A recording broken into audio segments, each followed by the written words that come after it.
Radhe Radhe, good morning everyone and welcome back to my channel. আমি এখন বসে রয়েছি আমাদের পায়রাডাঙ্গা স্টেশনে। এখন বাজে 10:30। তার কারণ হচ্ছে আজকে আমি যাচ্ছি মায়ের কাছে কিছুদিন থাকবো বলে।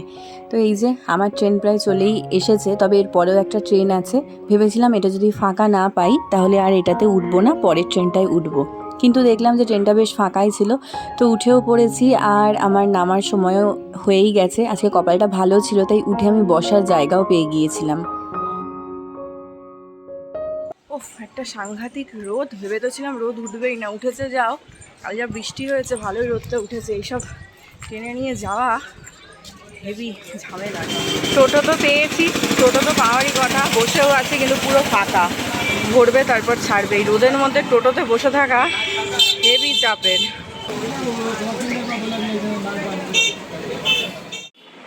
হাই ঠাম্মা, হাউ আর ইউ?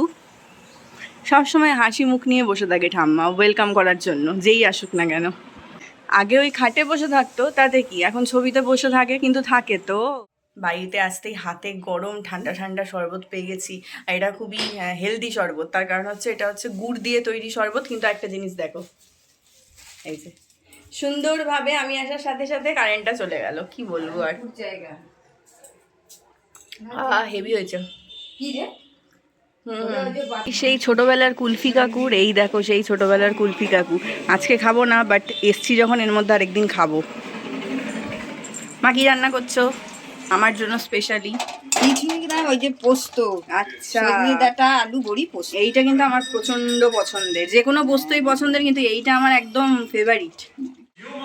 কত বছর পর আমি দেখছি যে আমাদের বাড়িতে টিভি চলছে, বিশেষত এই ঘরে। মা কি দেখবে এখন? এখন দেখবো গঙ্গা। ও গঙ্গা, যমুনা, গোদাবরী। অনেক দিন পর টিভির লাইন নেওয়া হয়েছে আমাদের বাড়িতে, টিভি চলছে। এই টিভিটা জানো বাবা প্রথম কিনেছিল কবে, যখন আমি ক্লাস 6-এ উঠেছি তখন। তখন না, মানে খনা যে সিরিয়ালটা ঐশী করতো, ওই সিরিয়ালটা শুরু হয়েছিল। আমি প্রথমই মানে টিভি চালিয়ে ওই খনা সিরিয়ালটা দেখতাম। আজকে আমার টিভিটা দেখে মনে পড়ে যে সেই কত বছর আগের টিভি, এটা এখনও একভাবে চলছে। আর অনেকগুলো এডিটিং আছে, করার সময় হচ্ছে না, ব্লগগুলো ছাড়তেও পাচ্ছি না। এখন বসে বসে এডিটগুলো করব। আজকে লাঞ্চের মেনুতে ছিল সজনে ডাঁটা আলু বড়ি দিয়ে পোস্ত, যেটা তো তোমরা দেখতেই পেলে মা বানাচ্ছিল, আর এটা আমার স্পেশাল রিকোয়েস্ট ছিল। সাথে ছিল মুগের ডাল, আর ভাজা হিসেবে ছিল পটল ভাজা, কুমড়ো ভাজা, আর ছিল টমেটোর চাটনি। গরমের দুপুরে এরকম হালকা ফুলকা খাওয়া দাওয়াই আমার বেশি পছন্দের। তবে গরম হোক কি ঠান্ডা, দুপুরবেলায় ভাত ঘুম তো একটা আমার চাই, যেটা ছাড়া আমার চলবেই না। তো সেই জন্য জানলাগুলো বন্ধ করে দিচ্ছিলাম, কারণ পেট ভরে ভাত খেয়েছি, চোখটা তো এবার বুঝে আসছেই বটে। ফাইনালি কতদিন পর আমি আমার বাড়ির ছাদে বিকেলবেলায় ঘুম থেকে উঠে, এটা না আলাদাই একটা আনন্দ। এটা বোঝাতে পারবো না, যেন আমি আমার সেই পুরোনো দিনগুলোকে ফিরে পাই ছাদটাতে আসলে। কত কত কত মাস পর আসলাম। সেই ছোটদের বিয়ের সময় এসছিলাম, কিন্তু তখন তো আর ছাদে থাকতে পারিনি, তখন তো বিয়ে বাড়িতে মজা মজা করছিলাম। তার আগে ঠাম্মা চলে গেল। মানে আমি সিরিয়াসলি অনেক মাস পর ছাদে আসলাম। কি ভালো লাগছে, শান্তি। কি সুন্দর না বিকেলটা বলো। আর এখানে দেখছি আমাদের যে পুরনো বেঞ্চ টেঞ্চগুলো ছিল, সেগুলো টেবিল, সেগুলো সব মা বাবা এখানেই রেখে একটা সিটিং অ্যারেঞ্জমেন্ট টাইপের করে ফেলেছে। বেশ কিন্তু ভালোই লাগছে বিষয়টা, বেশ বসে বসে আড্ডা দেওয়া যেতে পারে। আর এইটা কি জানো, এইটা তবলার বা বায়ার খোল বা এই জাতীয় কিছু একটা, আমি যতদূর জানি। বাবা আর মায়ের তৈরি সিটিং অ্যারেঞ্জমেন্টে আমি বসে পড়েছি। ওই যে মাও আসছে। আলাদাই তো সিটিং অ্যারেঞ্জমেন্ট করেছো তোমরা এখানে।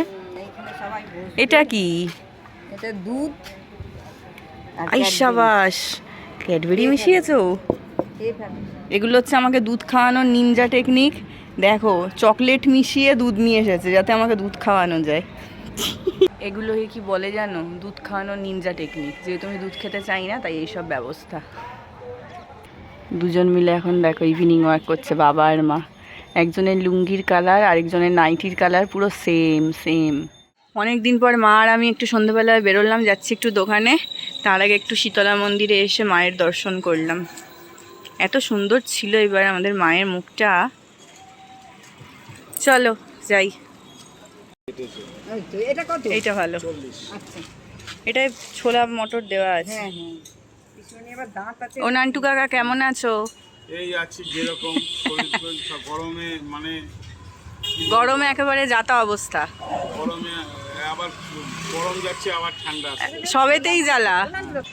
এখন মা আর আমি যাচ্ছি হচ্ছে পিসিমণির বাড়ি। কতদিন পিসিমণির সাথে দেখা হয় না, আর আমার তো সেইভাবে আসাও হয় না, তো সেই জন্য মা বলে রেখেছিল তুই আসলে পিসিমণির বাড়ি যাবো। তো যাই দেখা করে আসি। আসলে ঠাম্মা চলে যাওয়ার পর পিসিমণি আর সেইভাবে আসেও না, ওই কখনো হয়তো একটু আসলো, তাই ভাবলাম যাই, এসছি যখন দেখা করেই আসি, নয়তো তো দেখা হয়ই না। ও পিসিমণি কেমন আছো? ভালো। কতটা?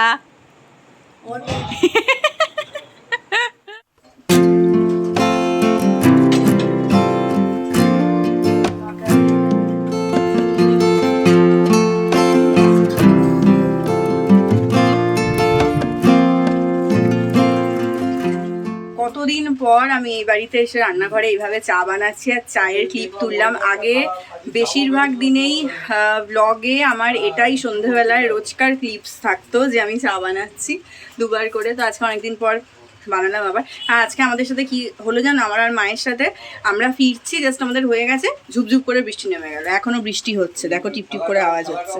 মানে আমার সাথে বৃষ্টির শত্রুতা আছে আমার এই বাড়িতে আসার সাথে। আমি যখনই এই বাড়িতে আসবো তখনই বৃষ্টি হবে, কেন আমি জানি না। তো যাই হোক, হালকা হালকা একটু ভিজেছি, খুব বেশি ভিজিনি, যেহেতু পিচির পিচির করে পড়ছিল, বাট আর্ধেক কাজ ফেলে চলে আসতে হবে। এই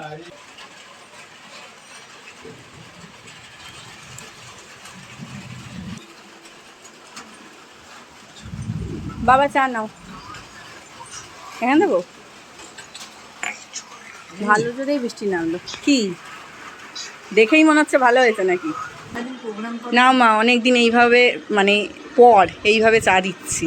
থ্যাংক ইউ। বাবা বলছে চাটা দেখেই মনে হচ্ছে ভালো হয়েছে। আর তুমি কি বলছো? আমি চুনিটা দিয়ে বলি। আচ্ছা, দারুণ সত্যি দারুণ হয়েছে, অনেকদিন পর। অনেকদিন পর, সিরিয়াস। এবার একটু আমি খেয়ে দেখি।